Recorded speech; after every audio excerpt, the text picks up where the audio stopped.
Bueno, hola, ¿cómo andan? Vamos a presentarles esta parte, que es la primera parte de un tema nuevo que vamos a ver este año, que es sistemas alimentarios. Voy a compartir.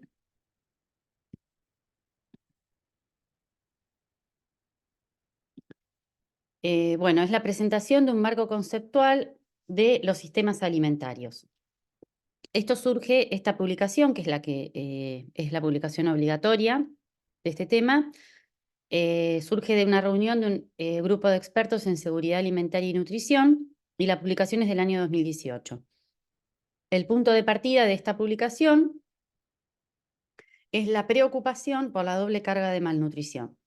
Como habíamos hablado hasta hoy, los problemas de malnutrición por déficit siempre fueron más fáciles de solucionar, entregando el nutriente que faltaba. Por el contrario, los problemas de malnutrición por exceso son bastante más insidiosos en lo que es la resolución, y de hecho, bueno, está costando mucho resolverlos. Por eso es que se empiezan a buscar distintas estrategias y formas de pensar estos problemas para buscar una solución definitiva. Lo que se creía en un momento, que lo que se conoce, bueno, como las transiciones tanto nutricional, epidemiológica como demográfica, que fueron empujadas por el crecimiento económico, y eso se iba lo que se creía es que este crecimiento económico iba a hacer que las personas puedan acceder a mejores alimentos en todas partes del mundo. No fue así, y por el contrario, hay muchas personas que todavía no acceden a alimentos saludables. Es por esto que también fue otra de las cuestiones que llevaron a, bueno, a publicar este informe, que tiene como objetivo hacer un análisis de cómo los sistemas alimentarios influyen en la dieta y la nutrición y qué consecuencias tienen los sistemas alimentarios actuales. En principio, este enfoque busca garantizar el derecho a una alimentación adecuada, que es el derecho a una alimentación adecuada se ejerce cuando todo hombre, mujer o niño, ya sea solo o en común con otros, tiene acceso físico y económico en todo momento a la alimentación adecuada o a medios para obtenerla. Es decir, no es simplemente tener las calorías necesarias para cubrir con la energía que necesita para todas sus actividades, sino que tiene que cumplir una serie de requisitos la alimentación en relación a calidad de esa alimentación. Entonces, este enfoque busca que se pueda garantizar en todo el mundo este derecho. Bueno, comenzamos por la definición. Un sistema alimentario reúne todos los elementos: medio ambiente, personas, insumos, procesos, infraestructuras, instituciones y actividades relacionadas con la producción, elaboración, distribución, preparación y consumo de alimentos, así como el producto de estas actividades y los resultados o las consecuencias socioeconómicas y ambientales que tienen esta forma de producir y alimentarse. Como podemos ver, es una definición muy compleja que tiene muchos componentes, y esto lo vamos a ver un poco en forma más gráfica en el esquema que les voy a presentar en un ratito. Por su parte, también el grupo define lo que es un sistema alimentario sostenible, que es aquel que garantiza la seguridad alimentaria y la nutrición para todas las personas, de forma que no se pongan en riesgo las bases económicas, sociales y ambientales, y que permitan proporcionar, obviamente, seguridad alimentaria y nutrición a las futuras generaciones. Esto es el esquema que nosotros les queremos presentar. Es un esquema bastante complejo, pero más allá de la complejidad, que la vamos a ir desglosando un poco a lo largo de esta parte 1 y la parte 2 de la clase, es bastante intuitivo. Fíjense que acá lo importante no es en sí los distintos componentes por separado, sino más bien las interrelaciones que hay entre todos. Fíjense cómo el producto final, digamos, de todo esto retroalimenta a su vez estos motores y retroalimenta las medidas y estrategias que se utilizan. Todo está muy interrelacionado. Fíjense, una cosa interesante, que otra de las cosas que aparece acá es que estos sistemas alimentarios y, bueno, y las estrategias propuestas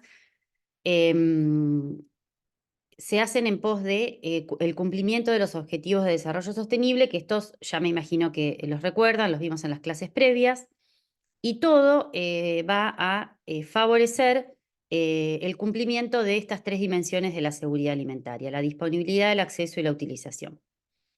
Bueno, En este esquema hay 3 elementos claves. Uno es el entorno alimentario. Esperen que voy a volver. Uno es el entorno alimentario.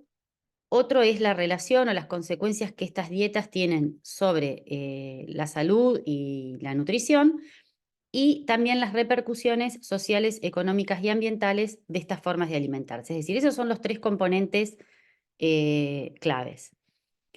Y además, más allá de que el componente tiene diversas partes, como podemos ver, hay 3 cosas que son claves. Una es la cadena de suministro, otra son los entornos alimentarios y la última, el comportamiento de los consumidores. ¿Sí? Esto, de este grupo de expertos, plantea que estos son las 3 componentes principales.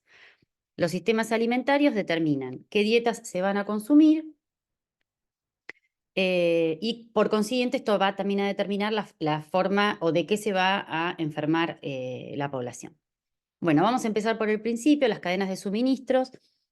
Es importante entender que de estas cadenas participan distintos agentes, grandes, más pequeños, por ejemplo, pequeños productores, pero también multinacionales, el sector público y el privado, y como podemos ver, se ven influenciados por todos estos motores, ¿sí?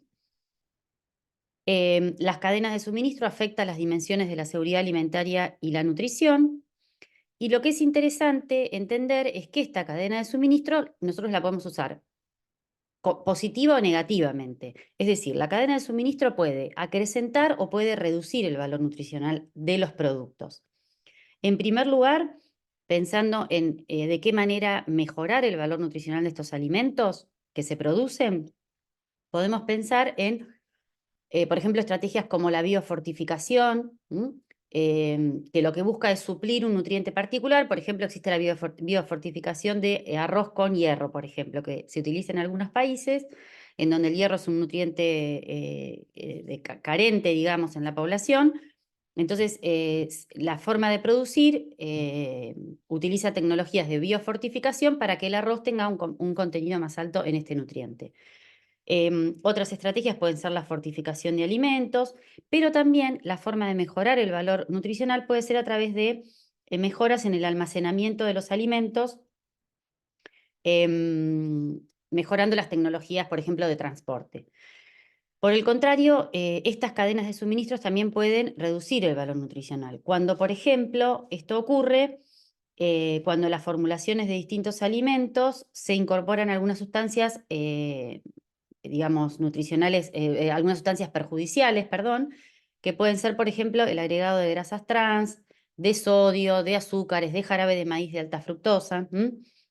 Es decir, estas formas de producir pueden ir para cualquiera de los 2 lugares. Por otro lado, este es uno de los primeros componentes que tiene la cadena de suministro, que son los sistemas de producción. Los sistemas alimentarios actuales priorizan la producción de cultivos básicos por sobre los cultivos secundarios. Recordemos que estos cultivos secundarios son las legumbres, por ejemplo, la quinoa, el sorgo, mijo, ¿sí? Son algunos cultivos, los cultivos de hoja verde, son cultivos maní, eh, que son muy importantes para los pequeños agricultores, para las economías, las pequeñas economías. Pero los sistemas alimentarios actuales no priorizan este tipo de cultivos, que además de ser económicamente favorables para estas economías más pequeñas, son nutricionalmente mejores. En cambio, la elección de los sistemas alimentarios se equilibra más hacia la producción de algunos cultivos básicos, como por ejemplo podemos mencionar, bueno, el maíz, el arroz, el trigo, la soja, la palma. Muchos de los componentes que tienen estos cultivos básicos que se elige actualmente producir en muchas partes del mundo, en la gran mayoría, además tienen compuestos perjudiciales, porque por ejemplo, nosotros podemos pensar que el maíz, obviamente podemos obtener la harina de maíz, pero por otro lado también se cultiva para tener grandes cantidades de jarabe de maíz de alta fructosa que se utiliza para los productos ultraprocesados, para que sean más palatables, más dulces, o incluso en los productos salados también se agrega. O, por ejemplo, el aceite de palma, que es un aceite que tiene un muy mal perfil nutricional, porque tiene un ácido graso el palmítico que no tiene no tiene buena prensa, digamos, tiene efectos secundarios sobre la salud bastante graves, y sin embargo se utiliza, se cultiva y se utiliza para estos productos ultraprocesados. Bueno, después tenemos la etapa de almacenamiento y distribución. Acá entra en juego todo lo que es el desperdicio de los alimentos, que por supuesto influyen en la calidad de la dieta. Si nosotros tenemos un desperdicio muy alto, van a llegar alimentos de muy mala calidad. Por su parte, el almacenamiento y la distribución crea oportunidades de contaminación y desperdicio que también amenazan la inocuidad de los alimentos. Recordemos que los alimentos perecederos requieren almacenamiento y transporte, que no siempre está disponible, sobre todo en los países más pobres, donde estas tecnologías no están disponibles. Entonces los alimentos son trasladados en condiciones no adecuadas. Bueno, por su parte, la elaboración y envasado, que es otro de los componentes de la cadena de suministro, contribuyen a la seguridad alimentaria y la nutrición, evitando desperdicios y ampliando la vida útil de los alimentos. Y por supuesto que uno lo que trata es de que en la elaboración de estos alimentos se amplíe la vida útil de una manera, digamos, necesaria y no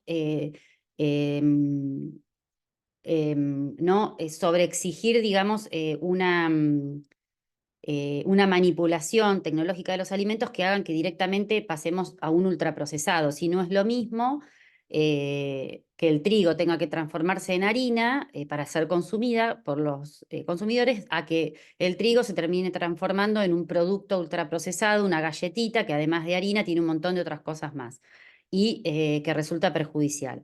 Entonces, con ciertos límites, es muy importante el tema de la elaboración para ampliar la vida útil de los alimentos, pero obviamente no a cualquier costo.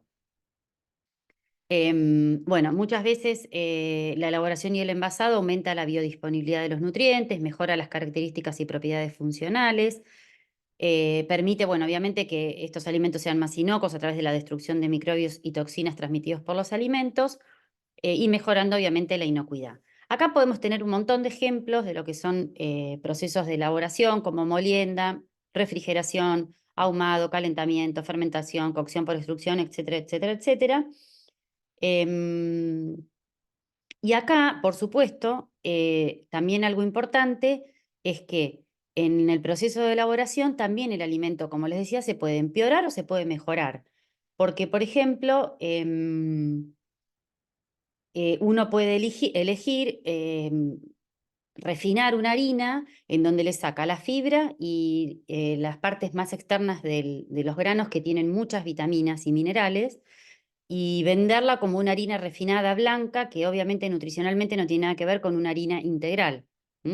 Entonces, los procesos de elaboración tienden a producir ese tipo de alimentos que son actualmente por ahí más aceptados por los consumidores, bueno, por diversas cuestiones, ¿sí?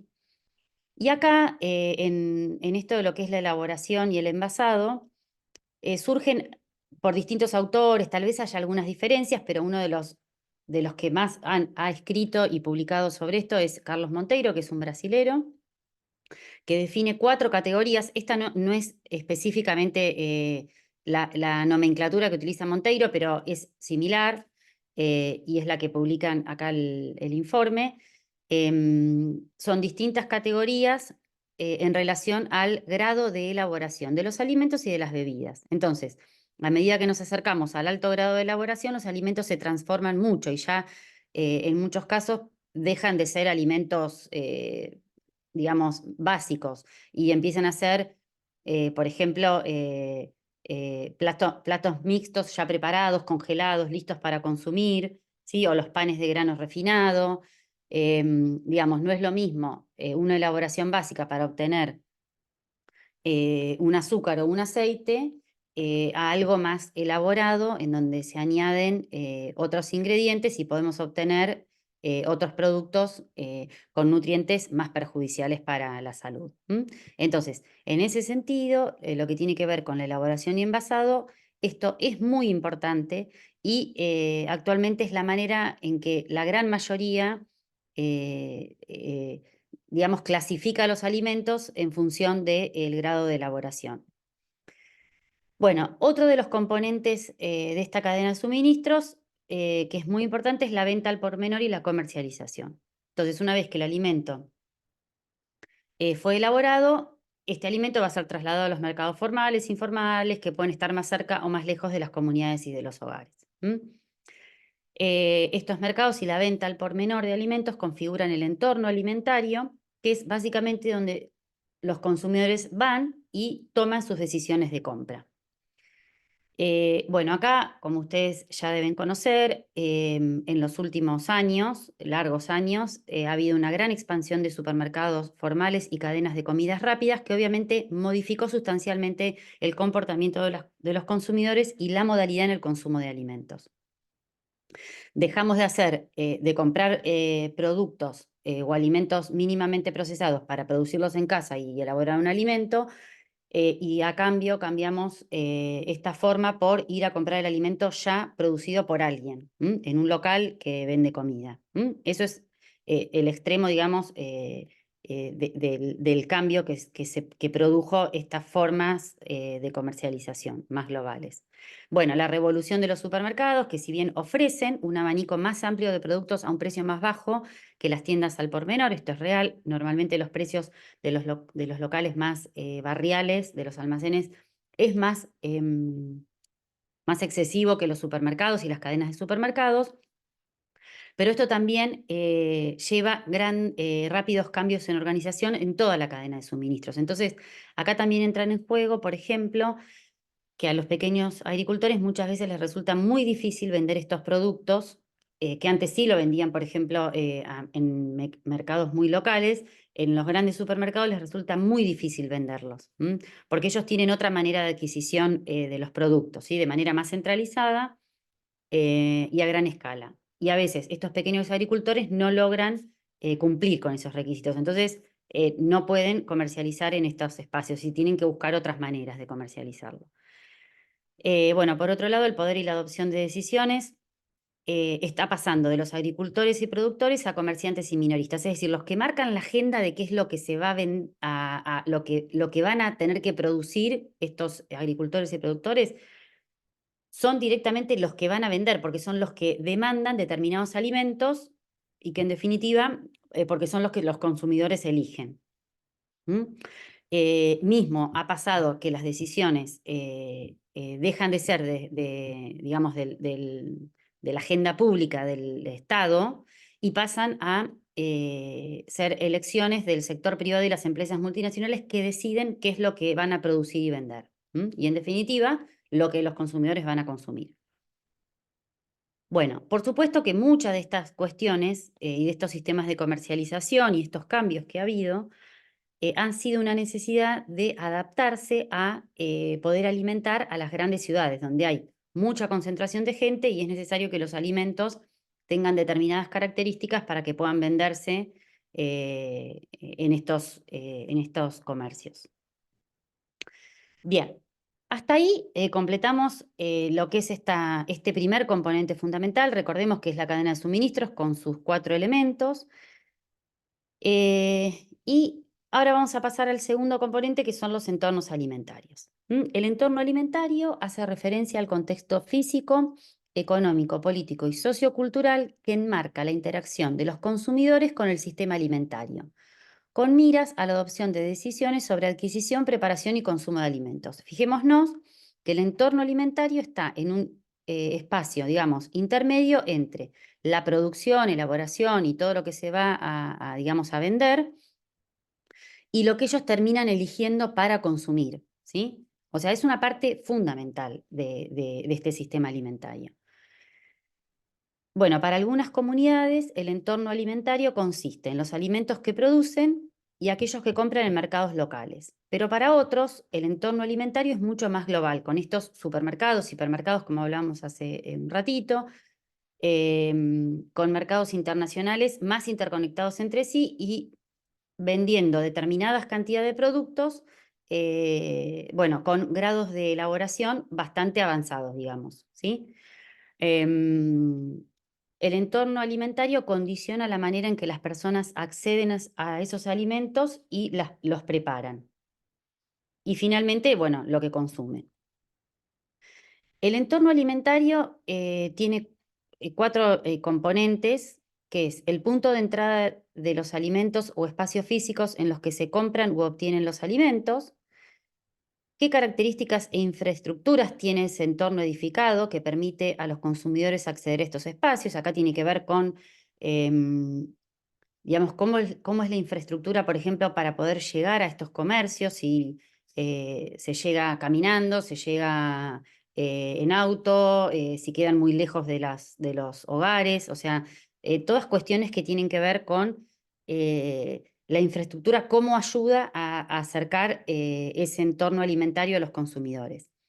Después, por supuesto, estos entornos alimentarios tienen que ver con los determinantes personales de elecciones alimentarias de los consumidores. Los entornos alimentarios se crean también en función de los consumidores y sus características como qué ingresos tienen, qué educación, qué valores, qué aptitudes. Por ejemplo, no es lo mismo, capaz lo que va a vender un supermercado de una zona más periurbana, con población más vulnerable, a lo que va a vender un supermercado de una zona más urbana, céntrica. Y incluso, por ejemplo, bueno, en lo que tiene que ver con la tecnología, capaz que los mercados más de regiones más periurbanas y que asisten a comunidades más vulnerables no cuentan con, por ejemplo, con congelados o ultracongelados, y sí lo tienen algunos otros supermercados más céntricos.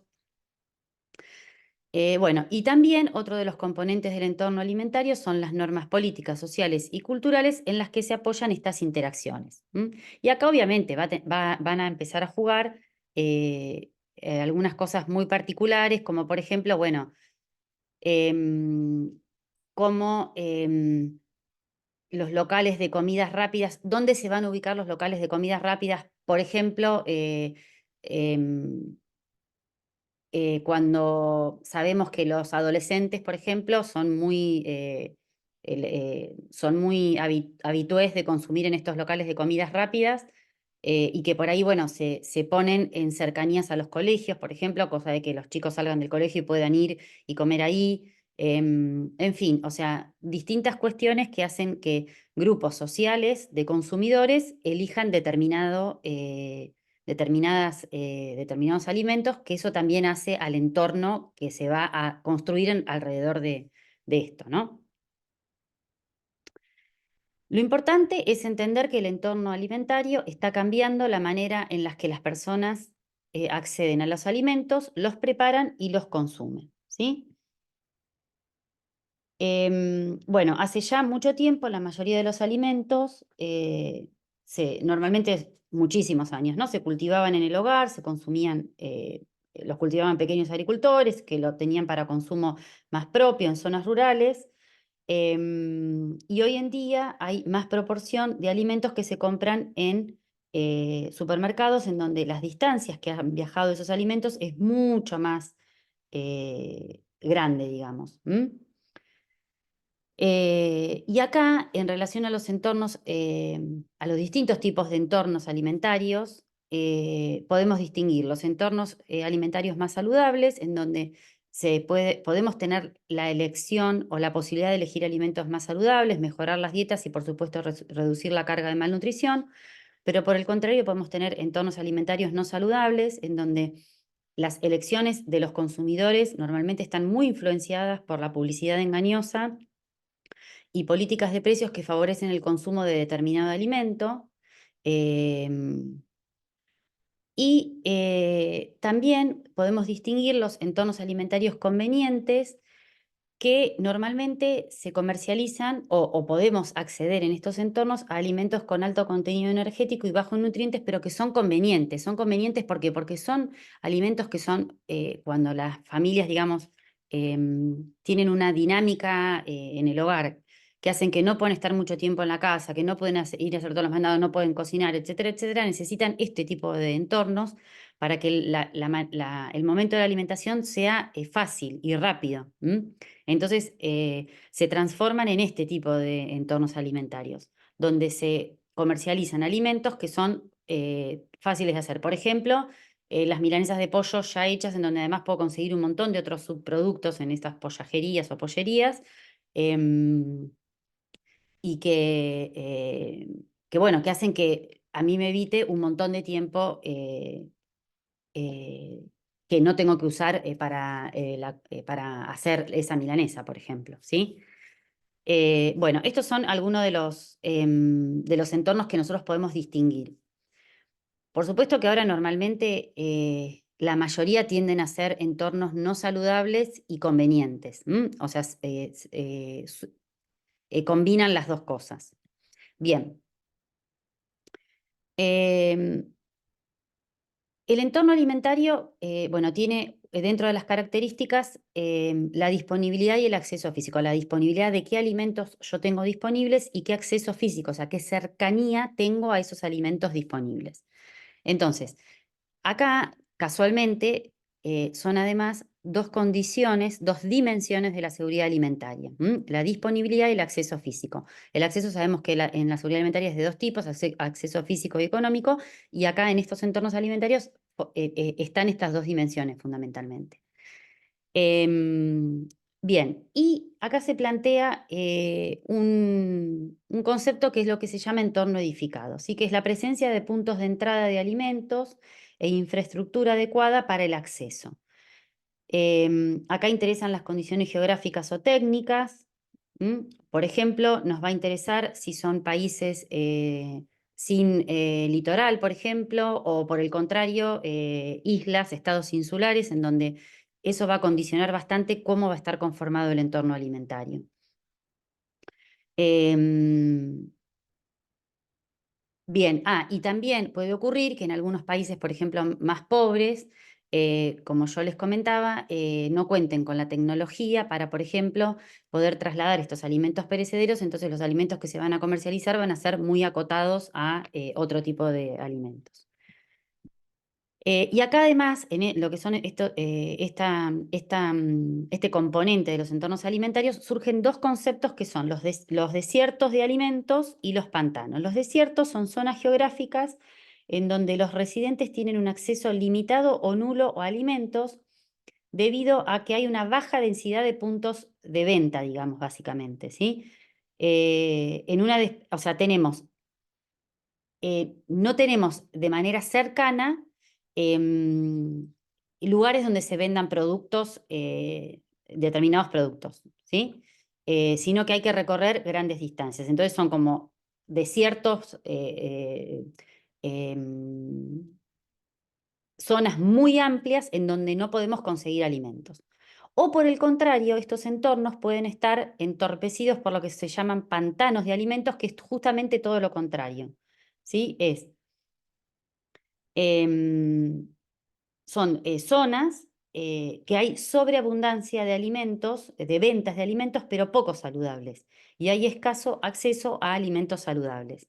Entonces, por ejemplo, esto se ve muy claramente en los países muy desarrollados, en donde prácticamente uno no ve, como nosotros tenemos acá, verdulerías que uno puede ir y comprar, sino que son directamente comercios en donde, y muy cercanos uno al lado del otro, y es lo único que uno tiene cerca, en donde se venden prácticamente ya los alimentos listos, o sea, las verduras, las frutas, ya todo cocido, preparado, elaborado, envasado, alimentos listos para comer, locales de comidas rápidas o, bueno, de venta de alimentos, comida callejera, etc.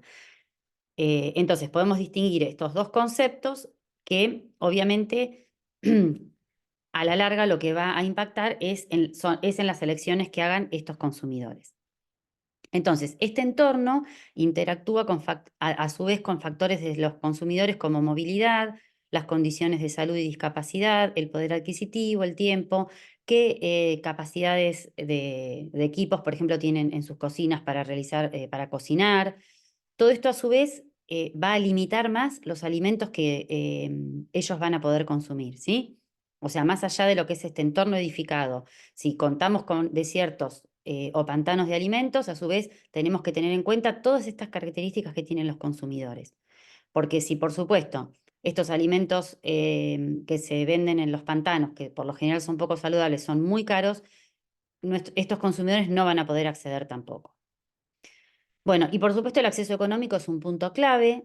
No perdamos de vista que los hogares de poder adquisitivo más bajo destinan más proporción de los alimentos, más proporción de gastos en alimentos. Lo podemos ver en este gráfico que lo muestra en el informe. Fíjense, acá tenemos países de ingresos altos, en donde el que más destina a alimentos es, por ejemplo, Dinamarca, pero llega a menos del 12%, ¿sí? O sea, menos del 12% de sus ingresos se destina a alimentos. Y por el contrario, podemos ver países de ingresos bajos, en donde los ingresos que se destinan a alimentos son la mayoría superiores al 40%. Y esto es un comportamiento bastante claro en relación al acceso económico de los alimentos. ¿Sí? Los hogares más pobres van a gastar proporcionalmente más plata de sus ingresos que los hogares más ricos. Y por supuesto, además, estos hogares más pobres van a acceder a alimentos menos saludables normalmente.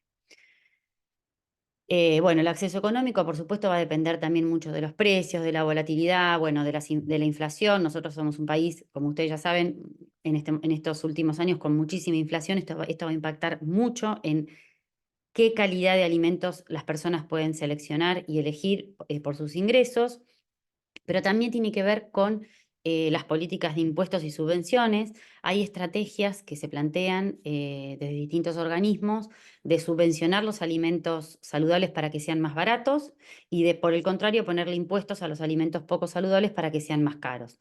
Bueno, hay distintas versiones, hay países que han elegido las dos, países que han elegido uno. Normalmente lo que más se tiende es a ponerle impuestos a los alimentos poco saludables, pero bueno, son distintas estrategias que se pueden usar para, en cierta manera, intervenir en el precio de los alimentos.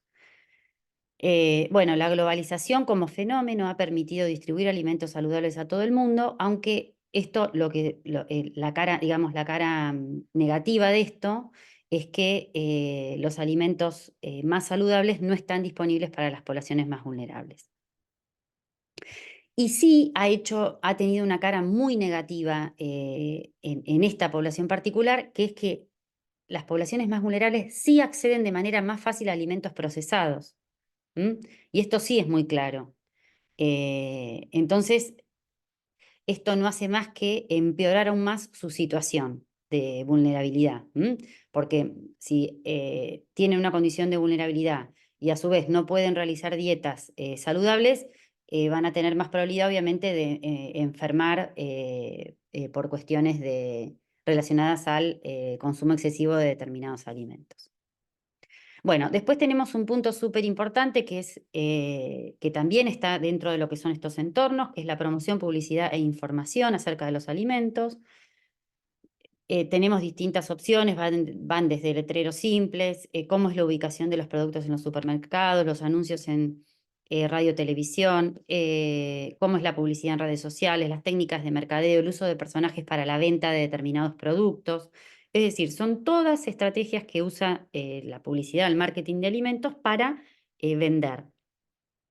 Y esto tiene una relación clarísima sobre qué preferencias van a consumir las personas.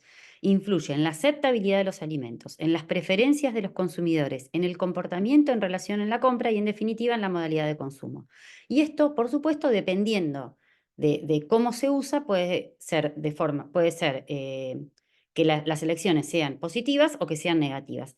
Y acá puse un punto en negrita porque acá entra este punto particular, es muy importante en relación a los niños, ¿sí? Porque muchas de las publicidades y las promociones, y sobre todo el uso de personajes y estas publicidades engañosas de que si uno le da determinado alimento a su hijo va a crecer más o se va a enfermar menos, etcétera, etcétera, muchas veces son publicidades engañosas dirigidas ya sea a las madres para sus niños o directamente a los niños. Entonces, acá es un punto muy importante tener en cuenta eso. Bueno, muy pocas veces se regula esta actividad. Nosotros actualmente, en la Ley de Promoción de Alimentación Saludable, hay uno de los artículos que regula esto. Hay que ver, digamos, en qué grado se termina cumpliendo o no. Y después, en relación a lo que tiene que ver con la información acerca de los alimentos que le damos a los consumidores, bueno, tenemos distintas estrategias, como por ejemplo el etiquetado de los alimentos o la declaración de determinadas propiedades de los alimentos, qué es lo que puede pasar si uno consume determinados alimentos. Son distintas estrategias para informar a los consumidores. Muchas veces esta información es engañosa también, ¿no? Hay muchas declaraciones de efectos de consumo de un alimento que en la salud, por ejemplo, que sabemos que no es tan así. Pero bueno, el tema de etiquetados, que también Argentina hace poquito tiene la ley de promoción de alimentación saludable que incluye esto, permite sí dar información acerca de el contenido de nutrientes perjudiciales o de componentes perjudiciales en los alimentos, y que la población se puede informar. Bueno, y después tenemos otro de los puntos que es la calidad e inocuidad de los alimentos. La calidad describe los atributos que hacen que el alimento se vuelva aceptable o deseable por parte de los consumidores. Entonces, acá incluyen e influyen distintas cuestiones relacionadas con, bueno, el tamaño, forma, color, textura, composición, qué ingredientes tiene, qué nutrientes, así como la forma que el alimento se produce o se elabora, por ejemplo, si es orgánico, si es de corral. Em, Acá también, en este componente dentro de los entornos alimentarios se engloban los atributos negativos, como por ejemplo el estado de descomposición, la contaminación, la decoloración, los olores desagradables, pero también cuestiones positivas como por ejemplo, bueno, origen, color, aroma, métodos de elaboración de los alimentos que van a influir en esta calidad, o sea, en qué calidad estamos brindando a estos entornos alimentarios, qué calidad de alimentos. Bueno, y por supuesto la inocuidad, que tiene que ver con el efecto de los alimentos en la salud y se refiere a todos los riesgos que puede hacer que los alimentos sean nocivos para la salud en todas las etapas, desde la producción hasta el consumo. Entonces acá entran en juego, digamos, todo lo que son enfermedades transmitidas por los alimentos, se pueden producir por falta de cadena de frío. Bueno, las consecuencias para la salud del uso de plaguicidas y antibióticos, etcétera, etcétera. Es decir, una serie de cosas que van a impactar en la calidad e inocuidad de esos alimentos que estamos brindando en ese entorno alimentario. Bien, y el último componente es el comportamiento de los consumidores. El comportamiento de los consumidores tenemos que entender que es muy complejo, ¿sí? El comportamiento de los consumidores en esta etapa particular que eh, que está aquí, va a reflejar las elecciones y decisiones de los consumidores, tanto en el hogar como a título particular, sobre qué alimentos se van a adquirir, almacenar, preparar, cocinar y consumir. Pero además también va a impactar en cómo estos alimentos se distribuyen intrafamiliarmente. Si hay algún alimento particular que se da más cantidad, por ejemplo, a las embarazadas o a los hombres o a los niños, la leche, por ejemplo. Todo eso también va a impactar, en definitiva, en el resultado final, que es lo que se va a consumir. Es muy importante tener en cuenta que el comportamiento está influenciado por muchísimos factores, ¿sí? Que comienzan desde el día que uno nace, y que se empiezan a formar a lo largo de todo el transcurso y el ciclo de vida. Em, Tiene que ver, bueno, con estas preferencias personales de determinado sabor. Hay sabores que se aceptan mejor que otros, los valores, o por ejemplo, bueno, las creencias, las tradiciones. Por ejemplo, determinado alimento que capaz para nosotros entendemos que es muy nocivo, pero ese consumidor lo consume porque le hace acordar algo que le hacía su abuela, por ejemplo. Entonces ahí entran en juego muchísimas cosas que hacen que el comportamiento se complejice mucho más.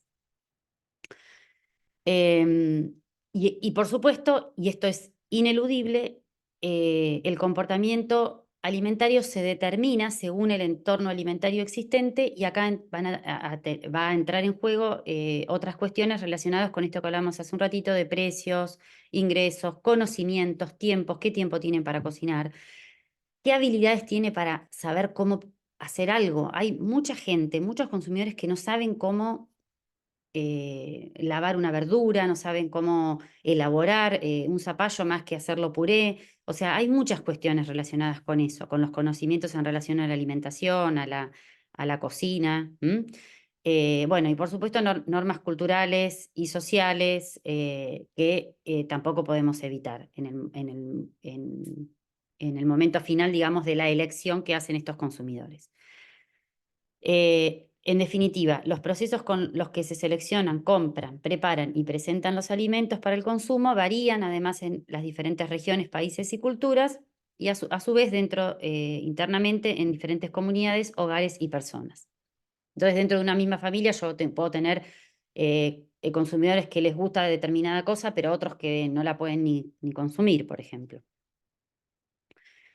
Bueno, además, otro punto importante es, son cuestiones relacionadas a las elecciones que hacen los consumidores en función de problemas de salud que puede tener. ¿Sí? Las habilidades culinarias ya hablamos. Por ejemplo, una persona que tiene hipertensión, que tiene diabetes, bueno, eso también va a estar influyendo en qué alimentos va a poder consumir. Sí es claro que lograr cambios en el comportamiento de los consumidores podría permitir la existencia de sistemas alimentarios más sostenibles. Bueno, todos estos componentes fundamentales que se plantean en este esquema van a terminar condicionando la calidad, la calidad, la diversidad y la inocuidad de las dietas que se consumen, de los alimentos que se consumen, y a lo que apuntamos, digamos, a lo que apunta este esquema de sistemas, es que esas dietas sean los más saludables y sostenibles posibles. ¿Cómo se define esto? Las dietas sostenibles son aquellas que generan un impacto ambiental reducido, ¿sí? Poco impacto ambiental, que contribuyen a la seguridad alimentaria y nutricional, tanto para las generaciones actuales como futuras. Además, deben proteger, respetar la biodiversidad y los ecosistemas, deben ser culturalmente aceptables, accesibles, económicamente justas y asequibles, nutricionalmente adecuadas, inocuas y saludables, y además deben permitir optimizar los recursos naturales y humanos. O sea, esta es la definición y cómo el sistema alimentario se tiene que transformar para poder lograr estas dietas, que son el objetivo final, con el menor impacto ambiental posible.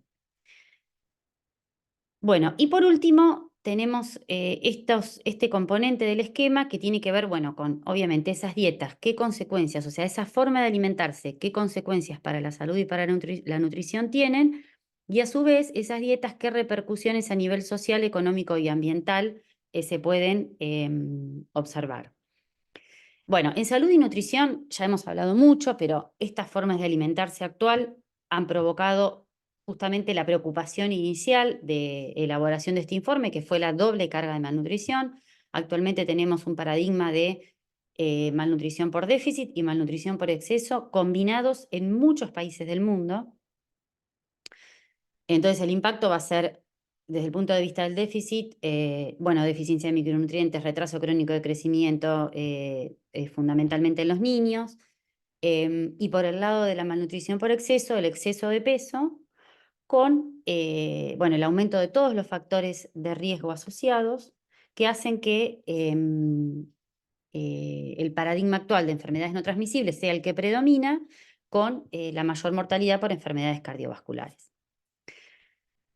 Bueno, dentro de lo que son las repercusiones ambientales, las prácticas de producción y consumo de alimentos predominantes en la actualidad ejercen una presión sin precedentes sobre los recursos naturales. O sea, estamos básicamente destruyendo el medio ambiente con la forma de producir actual. Alteran los ecosistemas donde viven las personas en todo el mundo, y a su vez esto afecta profundamente las dietas. Nosotros, destruyendo, o sea, no poniendo un freno a esta forma de producir, estamos destruyendo nuestro ambiente. Y esto a su vez va a generar que las dietas, o sea, pensemos que hay lugares en donde el monocultivo ha hecho que el ambiente, el suelo se haya deteriorado mucho, entonces hay algunos otros cultivos que no se van a poder volver a cultivar más. Entonces, en esas regiones no queda otra que seguir produciendo lo mismo, o si eventualmente yo podría mejorar el suelo, llevaría muchísimos años. Entonces, esto no hace más que alimentar este círculo vicioso de que las dietas sigan siendo las mismas, porque nuestro ambiente se está deteriorando mucho. Por su parte, las repercusiones, bueno, los resultados desde el punto de vista económico, bueno, el empleo en agricultura es muy grande, o sea, hay más de 1.300 millones de empleados en lo que es la agricultura y la producción de alimentos. No perdamos de vista la importancia que tiene la producción de alimentos y sobre todo estos cultivos secundarios que yo les comentaba hace un rato, tan importantes para los pequeños agricultores. Y a su vez, estas formas de producir, cómo están impactando en el crecimiento económico y en la mejora de la pobreza, ¿sí?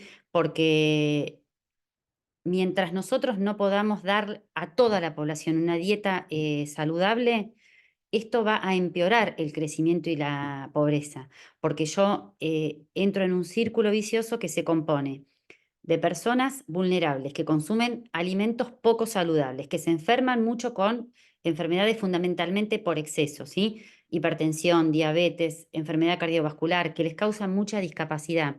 Y esto no va a ser más que empeorar su situación económica, porque no va a estar en condiciones de ir a trabajar un empleo que pueda, o no todos los días, va a tener que faltar mucho. Y esto hace que esa pobreza empeore y que el crecimiento económico, en definitiva, del país o de la región, tampoco pueda avanzar por estas cuestiones. Entonces, es fundamental comenzar a pensar en formas de producir y tener dietas más saludables, sobre todo para la población más vulnerable. No tenemos que olvidarnos de esa población. Bueno, y después en las inequidades en relación a, bueno, esto que les decía, en lo que es la desigualdad en la distribución de alimentos, es necesaria una distribución más equitativa de los alimentos saludables para mejorar la salud. Entonces, empezar por los más vulnerables, que son los que necesitan una mejor alimentación para poder salir de este círculo vicioso. Bien, y para terminar, les vamos a presentar de forma muy resumida estos tres tipos que plantea, el informe plantea estos tres tipos de sistemas tradicionales, perdón, sistemas alimentarios, los tradicionales, los mixtos y los modernos. Los sistemas tradicionales, sistemas alimentarios tradicionales, fundamentalmente se desarrollan en zonas rurales.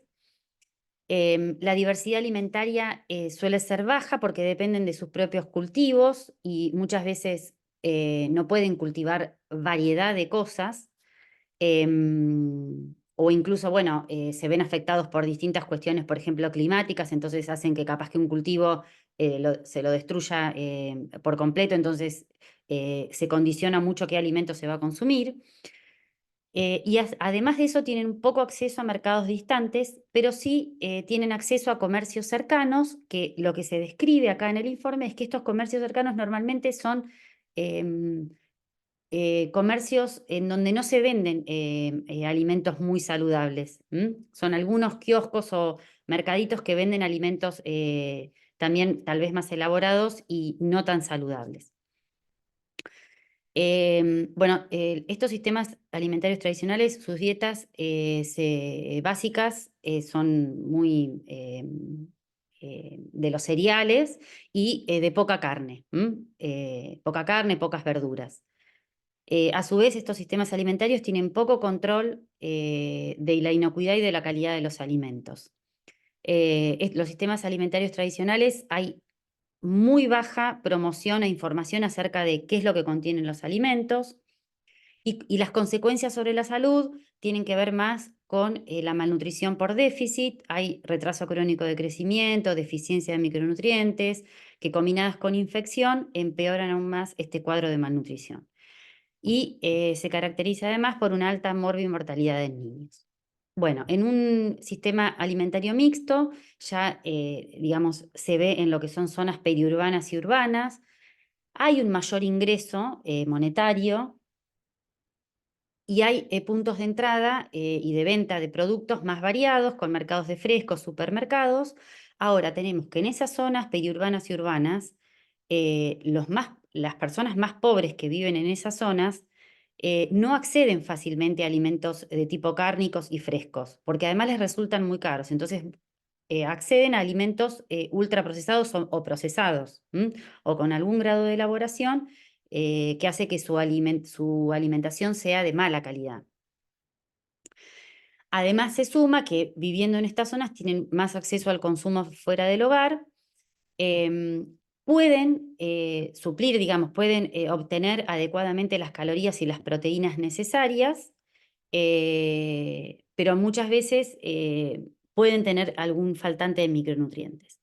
Y en estos sistemas alimentarios mixtos lo que empieza a verse son las consecuencias para la salud del exceso de peso, ¿sí? Empezamos a tener más prevalencia de exceso de peso con enfermedades crónicas no transmisibles relacionadas a consumos no saludables, a tener disponibilidad o entornos alimentarios que me tiendan más a consumir este tipo de alimentos poco saludables. Bueno, y por último tenemos los sistemas alimentarios modernos que son propios de las zonas urbanas, de ingresos, países de ingresos más altos o regiones dentro de países que son regiones muy ricas, en donde tenemos diversidad de opciones alimentarias todo el año. Con esto de la globalización sabemos que los alimentos ya se consiguen prácticamente, no hay estacionalidad. Podemos conseguir alimentos estacionales en todas las estaciones del año.